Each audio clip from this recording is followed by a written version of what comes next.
Ladies and gentlemen, avec vous Dr Love ou encore le Prince de l'amour. Sur cette chaîne, vous retrouverez tout ce qui a rapport avec la séduction. Ici, vos pensées deviennent des faits.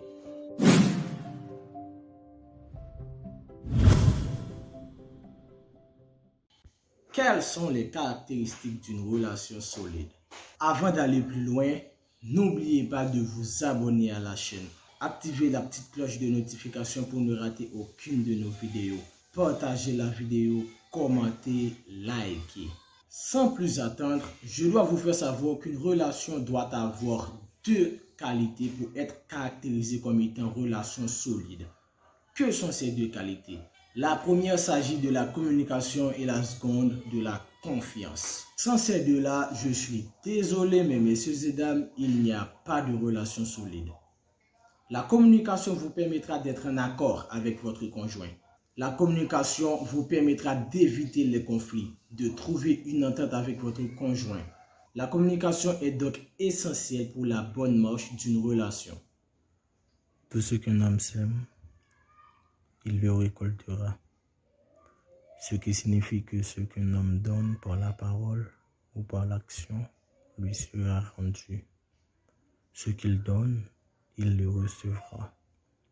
S'il sème la haine, il recevra la haine. S'il aime, il sera aimé en retour. S'il critique, il ne sera pas épargné à son tour.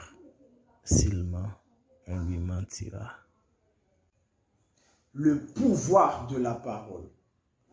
C'est vrai qu'il est bon de communiquer au sein de la relation, mais il faut cependant savoir quoi dire.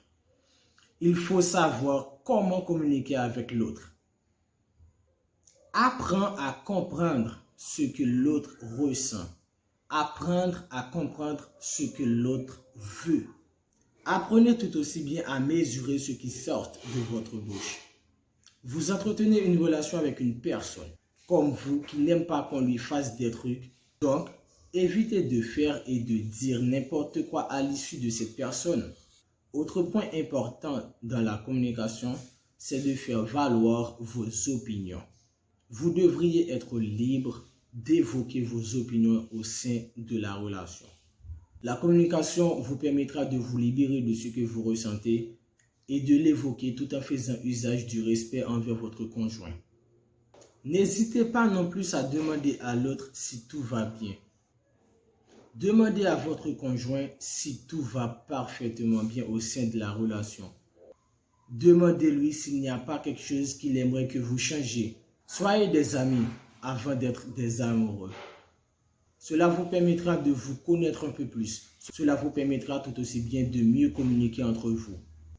À ne pas oublier tout aussi bien qu'il y a plusieurs types de communication. Il y a aussi la communication non verbale. N'hésitez pas de vous améliorer aussi sur ce point. Vous devriez être tactile envers votre conjoint. Surtout, ne la brutalisez pas. Taquinez votre conjoint, jouez avec votre conjoint. N'oubliez pas que je vous ai dit que vous devriez être des amis avant d'être des amoureux.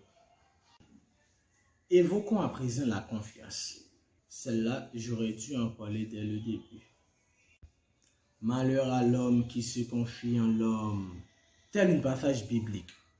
Et la majorité des gens s'appuient sur ce passage pour ne faire confiance à personne. Ok, pas de problème. Vous pouvez toutefois ne pas faire confiance à personne. Cependant, vous devriez avoir ne serait-ce qu'un minimum de confiance envers votre conjoint. Car c'est cette même Bible qui a dit « Les deux deviendront une seule chair ». Sans la confiance, je peux vous assurer que votre couple n'ira pas plus loin que le bout de votre nez. Car sans celle-là, vous serez toujours dans le doute. Vous aurez toujours l'esprit comblé.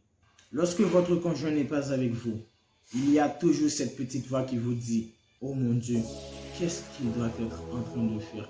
N'est-il pas avec une autre fille? N'est-il pas avec un autre mec? Il est sûrement en train de me tromper. Non, est-ce qu'il est chez lui? Qu'est-ce qu'il fait en ce moment? Est-ce qu'il n'est pas accompagné? Est-ce qu'elle est en train de parler au téléphone avec quelqu'un d'autre? tant de questions, tant de doutes pour rien. Tout simplement parce que vous ne faites pas confiance à votre conjoint. Le manque de confiance au sein d'un couple produit souvent des disputes. Tâchez donc d'avoir ne serait-ce qu'un minimum de confiance en votre conjoint. Je ne vais pas vous demander d'avoir une confiance absolue dans votre conjoint, mais vous devriez avoir ne serait-ce qu'un minimum de confiance envers lui. Imaginez-vous si vous avez une confiance absolue dans votre conjoint et qu'à un moment donné, ce dernier décide de vous laisser tomber, de partir.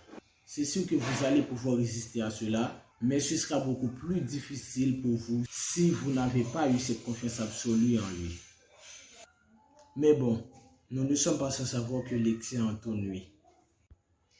En somme, voilà les deux grandes qualités qu'une relation doit avoir pour que cette relation doit être caractérisée comme étant une relation solide. J'espère que cette vidéo vous a aidé et que celle-ci vous permettra dorénavant d'avoir une relation solide. Vous savez ce qu'on dit, avec Dr Love, tout s'arrange et devient à votre aise.